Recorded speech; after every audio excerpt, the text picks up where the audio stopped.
I guess you could think of my book as really like trying to say there's a different way of living.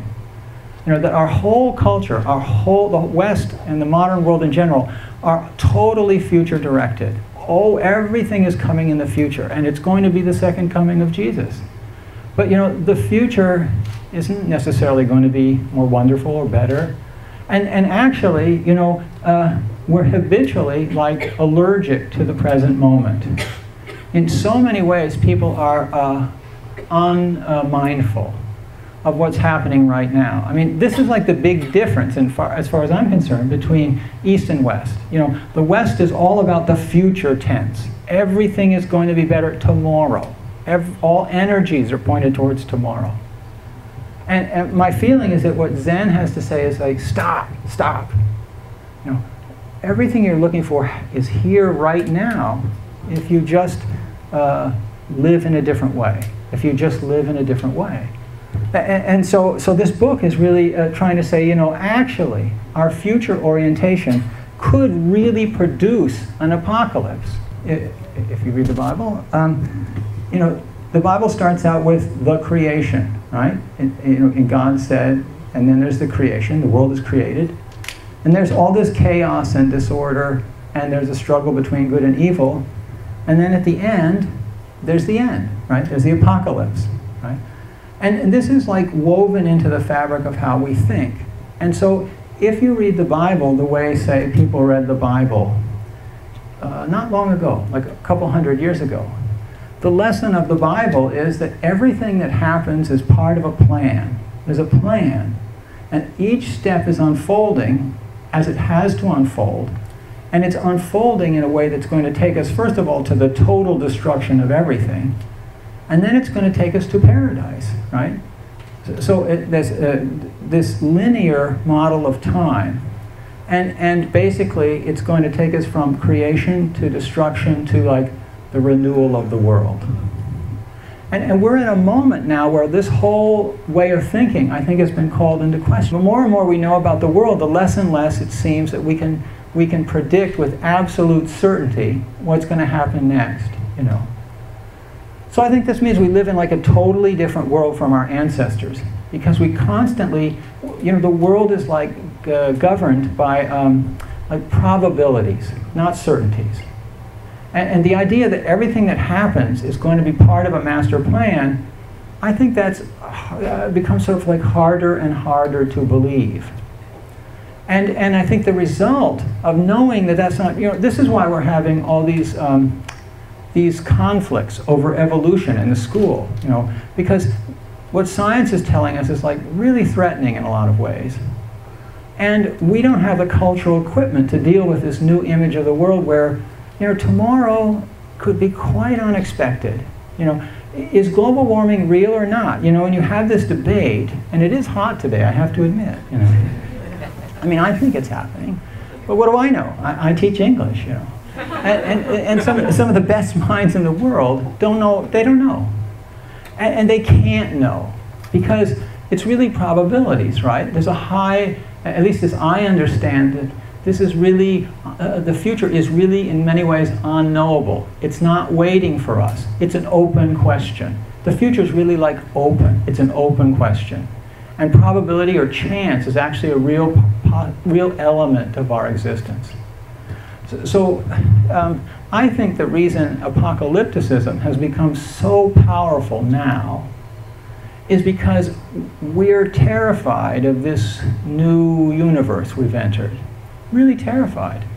Because we don't have the cultural equipment to deal with what it's telling us. And I think we're either going to face it creatively, or we're going to live in like untruth, right? We're going to have to close our mind to more and more of the world around us. And I think, and I don't mean to put people down, but I think that the appeal of apocalyptic thinking right now is they're really not hoping for the end of the world. They're just hoping that this old way of thinking will survive. I think we're at a moment when we really need a new paradigm. And I feel that Buddhism might provide that paradigm. You know, and I think it's quite important because as I was saying, not just religious people, but secular people really deeply believe in this sort of myth of the inevitably good future, you know. And I think it might be time that we had a new value system, new way of life, that was more honest about like the uncertainty of things. Uncertainty. The internet gets here, everything is going to be different, everything is going to be better, right? But not so. You know, it's different, but not better, and it could even be worse, right? So we have like this astonishing trust in change for its own sake. You know, it's just like it's bound to work out well. We believe utopia is coming. But that might be quite false. You know, every once in a while something happens that makes us sort of snap out of this collective dream. So every once in a while it's like people wake up from this dream, which is, you know, part of our cultural heritage. And they realize the world is really different from what we thought. Buddhism gives you a very different concept, you know. Because my feeling is that if you look at what the Buddha did is that he discovered that you don't have to wait until the end of history to encounter the timeless, right? That the Western idea is that you're in time until the end of history, and then it's over. And then you're out of time, you're in the timeless. But my understanding of what the Buddha found was like the timeless in the middle of time. So that at any moment, you can step outside of time, right? Or that's one way to put it, I guess. You know, and on the cushion, and it's like time has disappeared. And people come up to me and say, how long was that sit? Right? And I'll say, that was 35 minutes. And they say, no, impossible. Right? And what they mean is, I was outside of time. And this is quite a commonplace experience for people who meditate. You know, what really happens, one way to think of it is that, you know, normally we're in the moment, but we're projecting onto the moment all of this stuff, right? It's like in front of your eyes, there's what you're seeing, and behind your eyes, there's like a screen playing all this stuff, right? And if you meditate long enough, it's like the screen behind your eyes goes blank and dark or blank and bright. And in front of you, there's just everything around you that's absolutely present. And in that state, there's really no time. Every time a new product comes on the market, they say, it's a revolution. Right? It's a revolution. Everybody's a revolutionary. All change is revolutionary change. And this is like apocalyptic. It's like Jesus is coming and everything will be different, right? So we'll have a revolution and then we'll have utopia. My feeling is there's another way of living in the world, and it's based on evolution, right? It's like, instead of trying to eliminate anything, I ask, what's the proper place for everything? The real perfection of the moment can't be known with the discriminating mind.